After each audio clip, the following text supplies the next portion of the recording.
और सीधा लिए चलते हैं विज्ञान भवन में, जहां पर गृह मंत्री अमित शाह संबोधित कर रहे हैं कॉमनवेल्थ अटॉर्नी और सॉलिसिटर जनरल कॉन्फ्रेंस को।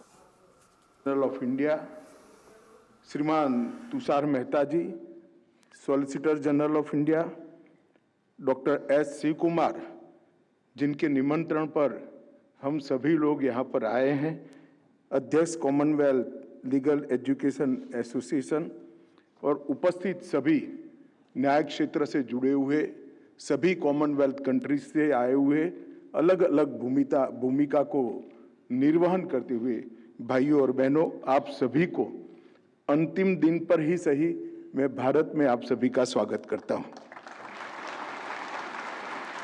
मित्रों, कॉमनवेल्थ लीगल एजुकेशन एसोसिएशन द्वारा आयोजित Commonwealth attorney and solicitors conference मुझे यहाँ पर बुलाकर मेरे विचार रखने का मौका जो दिया, इसके लिए सबसे पहले मैं आप सभी का बहुत बहुत धन्यवाद करना चाहता हूं और आभार व्यक्त करना चाहता हूं। विशेषकर ये कॉन्फ्रेंस ऐसे समय में हो रही है जब जियोग्राफिकल बाउंड्री का विश्व में कोई महत्व नहीं रहा है, ना कॉमर्स के लिए रहा है ना क्राइम के लिए रहा है। कॉमर्स भी बॉर्डरलेस हो रहा है, क्राइम भी बॉर्डरलेस हो रहा है, और उस वक्त कॉमर्स के डिस्प्यूट और क्राइम, इसको भी अगर बॉर्डरलेस तरीके से हमने निपटना है तो हमें कोई ना कोई नई व्यवस्था, नई परंपरा शुरू करनी पड़ेगी। इसलिए आज की ये कॉन्फ्रेंस का जो विषय है वो भी इतना ही रिलेवेंट है और समय भी बहुत रिलेवेंट है, ऐसा मेरा मानना है। मैं एक बात, आप सभी लोग शुद्ध रूप से कोर्ट के साथ जुड़े हुए हैं, न्याय की प्रक्रिया के साथ जुड़े हुए हैं। आप सभी को मालूम है आम व्यक्ति के जीवन में न्याय का कितना महत्व है और कितनी श्रद्धा है, परंतु इसकी अभिव्यक्ति अभी महामहिम राष्ट्रपति ने एक जगह पे की है, इसको मैं जरूर कोट करना चाहूंगा। महामहिम राष्ट्रपति यहाँ से सुदूर 1000 किलोमीटर दूर भारत के सबसे पिछड़े इलाके से और सबसे पिछड़ी ट्राइब से भारत के राष्ट्रपति तक पहुंची हुई व्यक्ति है, और ये बताता है कि भारत में लोकतंत्र और संविधान की स्पिरिट की जड़ें कितनी गहरी नीचे तक, पाताल तक गई हैं।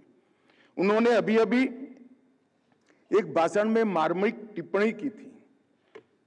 उनके गांव के लोग 3 ही लोगों को भगवान मानते थे। एक शिक्षक जो बच्चों को ज्ञान देता है, आगे बढ़ाता है। दूसरा डॉक्टर जो सभी लोगों के स्वास्थ्य के दूरस्थ रखकर अच्छा सुदीर्घ आयुष्य लेने के लिए मदद करता है। और तीसरा लॉयर, जो न्याय तंत्र के लिए शब्द है, लॉयर जो आम भाषा में उपयोग में आता है, वो उनको संविधान ने दिए हुए सारे अधिकारों को मुहैया कराने में मदद करता है। इसलिए मैं आज ये बात बताना चाहता हूं कि यहां पर जो कॉन्फ्रेंस हो रही है, इसका दायरा केवल कोर्ट तक सीमित नहीं है। इसका दायरा कॉमनवेल्थ कंट्रीज और एक प्रकार से पूरी दुनिया के आम लोगों के साथ जुड़ा हुआ है, क्योंकि संविधान में, हर देश के संविधान में भावनाएं भी होती है, स्पिरिट भी होता है और कुछ इथोस को ले डाउन भी किया हुआ होता है, परंतु न्याय और अधिकार सब में आपको कॉमन मिलेंगे। इसको जमीन पर उतारने का काम और उसको न्याय को आम व्यक्ति तक पहुंचाने का काम केवल और केवल न्याय तंत्र ही करता है, जिसके साथ आप जुड़े हुए हो। तो इस समय पर न्याय की नागरिकों के प्राप्ति के लिए कॉमनवेल्थ कंट्री में क्या करना चाहिए, इसकी चर्चा ये 2 दिन तक आपने की है। मैं मानता हूं कि बहुत सार्थक चर्चा हुई है। मेरे पास जो रिपोर्ट है इसमें ढेर सारे विषयों पर चर्चा हुई है। मगर ग्लोबल लीगल चैलेंजेस और इंस्टीट्यूशनल एक्सेसिबिलिटी, ये विषय मैं मानता हूं कि आज के समय में सबसे ज्यादा रिलेवेंट है और इस पर आगे पर भी एसोसिएशन ने काम करना चाहिए, क्योंकि एक प्रकार से ये चर्चा अगर यही रह जाती है, एकेडमिक चर्चा होकर इसके एसोसिएशन के रिकॉर्ड में रहेगी, तो इसका कोई फायदा नहीं होगा। मेरा आप सभी अटॉर्नी और सॉलिसिटर जनरल से आग्रह है कि इसके जो एक्शन पॉइंट है चर्चा के, आपके बिजनेस सेशन के जितने भी एक्शनेबल पॉइंट है, उसको आपके देश की लॉ मेकिंग एजेंसी के साथ शेयर कर लॉ को शेप देकर पूरे ग्लोबल ऑर्डर को ठीक करने का प्रयास इस कॉन्फ्रेंस के माध्यम से करना चाहिए। तभी जाकर एक कॉन्फ्रेंस एक प्रकार से सक्सेसफुल कॉन्फ्रेंस मानी जाएगी। अभी कुछ समय पहले हम बैठे थे, तब भी मैंने प्रदीप जी को भी बताया, जस्टिस सूर्यकांत जी को भी बताया कि इसको आगे ले जाने के लिए यहां से जाकर ज्यादा काम करना पड़ेगा, ऐसा मुझे लगता है। मित्रों, जस्टिस डिलीवरी में क्रॉस बॉर्डर चैलेंजेस, इसकी बात करें तो आज कनेक्ट दुनिया में जियोग्राफिकल बॉर्डर और बैरियर है ही है, इसको कोई नकार नहीं सकता, परंतु ट्रेड, कॉमर्स, कम्युनिकेशन और क्राइम, ये सब में से बैरियर और बॉर्डर, ये दोनों शब्द निकल गए हैं। क्राइम भी, फिर से एक बार मैं कहना चाहूंगा, क्राइम भी बॉर्डरलेस हो गया है और ट्रेड भी बॉर्डरलेस हो गया है। ये दोनों के लिए हमने आगे काम करना पड़ेगा। और मैं क्राइम की बात करूं तो एक प्रकार से छोटे साइबर फ्रॉड से लेकर ग्लोबल ऑर्गेनाइज क्राइम तक, ये दोनों के बीच में जुड़ाव अब बहुत गहरा होता जा रहा है। लोकल डिस्प्यूट से लेकर क्रॉस बॉर्डर डिस्प्यूट तक भी जुड़ाव बहुत गहरा होता जाता है। छोटी सी चोरी से लेकर अब बैंकिंग सिस्टम को हैक करना और डेटा को हैक करने तक की पूरी प्रक्रिया अब समाप्त हो चुकी है। और स्थानीय क्राइम से इंटरनेशनल टेररिज्म का जुड़ाव भी गहरा होता जा रहा है। आज क्राइम और क्रिमिनल दोनों बॉर्डर को नहीं मानते हैं। उस वक्त उसको कंट्रोल करने के लिए लॉ एनफोर्समेंट एजेंसी के एक सशक्त, मजबूत करने के लिए आपकी दुनिया ने भी आगे बहुत कुछ करना पड़ेगा, वरना हम क्राइम को और ट्रेड को, दोनों को, क्राइम को कंट्रोल करने के लिए और ट्रेड को सुचारू रूप से चलाने के लिए विश्व का वातावरण नहीं बढ़ा। जहां तक ट्रेड का सवाल है, एक्सचेंज रेट का उतार चढ़ाव, ट्रेड प्रोटेक्शन की ट्रीटियां, इंटरनेशनल स्टैंडर्ड्स और रेगुलेशन के कंप्लायंस से जुड़े हुए मुद्दे और कॉन्ट्रैक्ट एंड डिस्प्यूट रिजोल्यूशन, ऐसे कई मुद्दे हैं जिस पर एक कॉमन रुख लेकर आगे बढ़ना पड़ेगा। बहुत सारा काम हुआ है, मगर आज भी मैं आपको बता सकता हूं कि कई ऐसे मुद्दे हैं जहां पर क्राइम के लिए हमें काम करना पड़ेगा। और मैं ऐसा मानता हूं कि जियोग्राफिकल बॉर्डर, ये मर्यादा नहीं होनी चाहिए। कानून के लिए जियोग्राफिकल बॉर्डर मीटिंग पॉइंट होना चाहिए और वो मीटिंग पॉइंट तय करने का काम इस जैसी कॉन्फ्रेंसों ने करना पड़ेगा।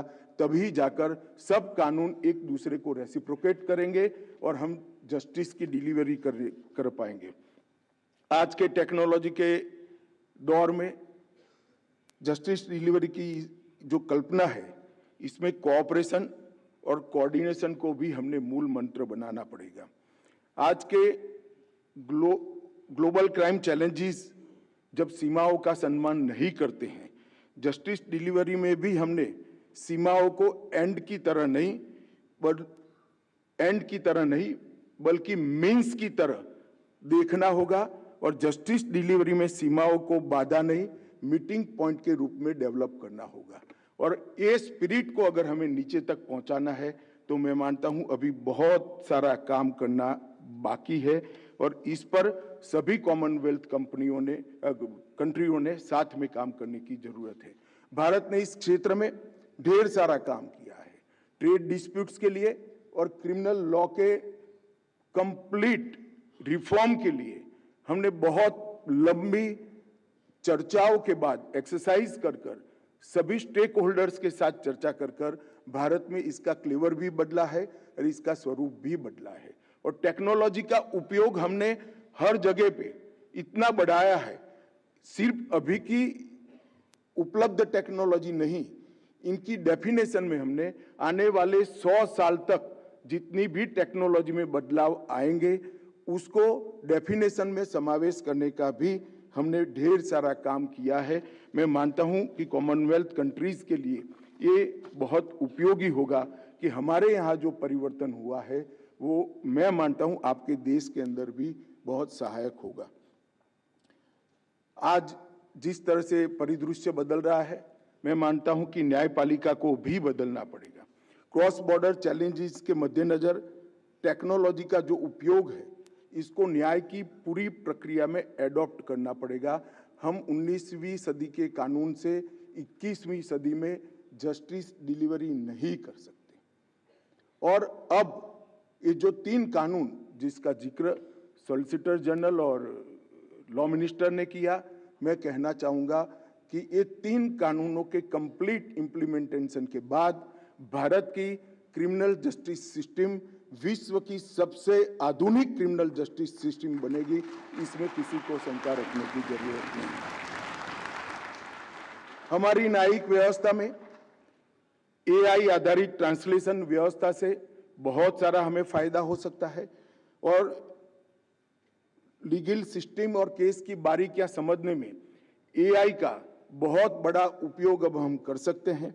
कम्युनिकेशन और डॉक्यूमेंट एक्सचेंज का प्रोसेस भी बहुत स्मूथ हुआ है। ब्लॉकचेन टेक्नोलॉजी से क्रॉस बॉर्डर एविडेंस और भी ज्यादा अब सिक्योर हो जाएगा, इसका मुझे भरोसा है। परंतु दुनिया के सभी देशों ने ये सारी टेक्नोलॉजी को कानूनी जगह भी देनी पड़ेगी और कानूनी डेफिनेशन को भी, कानून में इसकी डेफिनेशन को भी जगह देनी पड़ेगी। भारत ने ऑलमोस्ट ये काम कर लिया है। आज के समय में जस्टिस की पूरी सिस्टम में 3A यानी एक्सेसिबल, एफोर्डेबल और अकाउंटेबल, ये बनाना बहुत जरूरी है और ये तीनों के लिए मैक्सिमम उपयोग हमने टेक्नोलॉजी का करना चाहिए। इसका मेरा मानना है इससे बहुत सरलता होगी। मित्रों, जो नए कानून क्रिमिनल जस्टिस सिस्टम के 3 कानून हम लेकर आए हैं उसमें हमने टेक्नोलॉजी को भी स्थान दिया है और इसके साथ साथ एफएसएल को भी स्थान दिया है। एविडेंस बेस्ड प्रोसिक्यूशन को बढ़ावा देने के लिए हमने 7 साल और उससे ज्यादा जितनी भी धाराओं में सजा का प्रोविजन है सब में एफएसएल के ऑफिसर का, साइंटिफिक ऑफिसर का विजिट कंपलसरी किया है। और मैं आपको बता देता हूं कि कानून आने से पहले इसका पूरा इंफ्रास्ट्रक्चर और ह्यूमन रिसोर्स जनरेशन का काम भी एफएसएल यूनिवर्सिटी बनाकर हम समाप्त कर चुके हैं। जैसे ही कानून इंप्लीमेंट होंगे पूरे देश के अंदर ये व्यवस्था दूसरे ही दिन से हम आगे ले जा पाएंगे।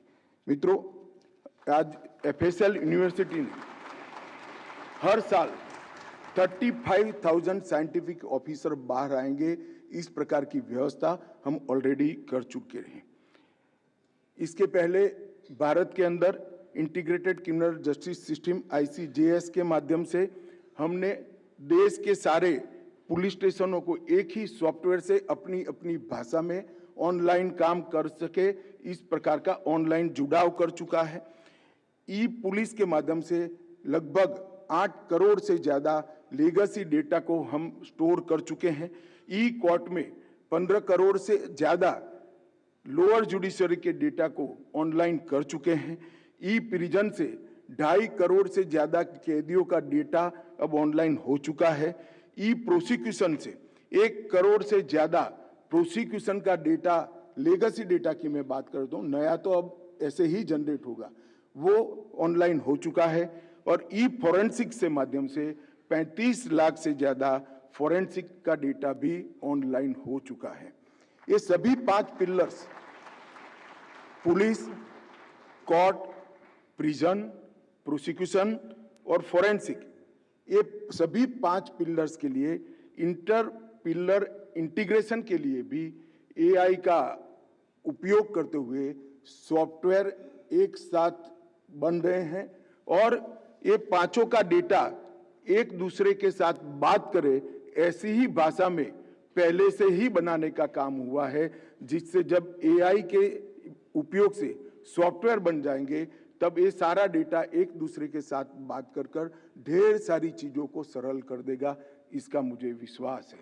और मैं आज ये कॉन्फ्रेंस के अंदर हमारे देश के भी काफी लॉयर आए हैं, काफी बनने वाले लॉयर भी यहाँ पर उपस्थित है।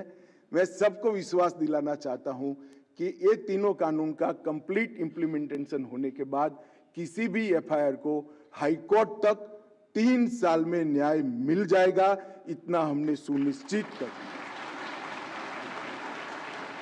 मित्रों, आज हम सब जब यहाँ उपस्थित है तब मैं इतना ही कहना चाहता हूँ कि आने वाले दिनों में यहाँ पर जो भी विचार मंथन हुआ है वो विचार मंथन एक्शनेबल पॉइंट में कन्वर्ट हो और वो actionable point law making agency तक जाए और लॉ में सार्थक परिवर्तन कर आने वाले दिनों में दुनिया में ट्रेड और क्राइम कंट्रोल दोनों को टेक्नोलॉजी के उपयोग से हम कर पाए। ये विश्व की जरूरियत है, कॉमनवेल्थ कंट्रीज की भी जरूरियत है और भारत की भी जरूरियत है, क्योंकि कोई देश अब एक दूसरे के साथ जुड़े हुए कानूनों के बगैर अपने देश को सुरक्षित नहीं रख सकता। इस वास्तविकता को हमने समझना भी पड़ेगा और इसको स्वीकारना भी पड़ेगा। मुझे लगता है कि आज की कॉन्फ्रेंस इस दिशा में बहुत फ्रूटफुल होगी और आने वाले दिनों में कॉन्फ्रेंस के सुफल पूरे कॉमनवेल्थ कंट्रीज में हम देख पाएंगे। मैं आप सभी को बहुत बहुत अनंत शुभकामनाएं देकर मेरी बात की समाप्ति करता हूं। वंदे मातरम।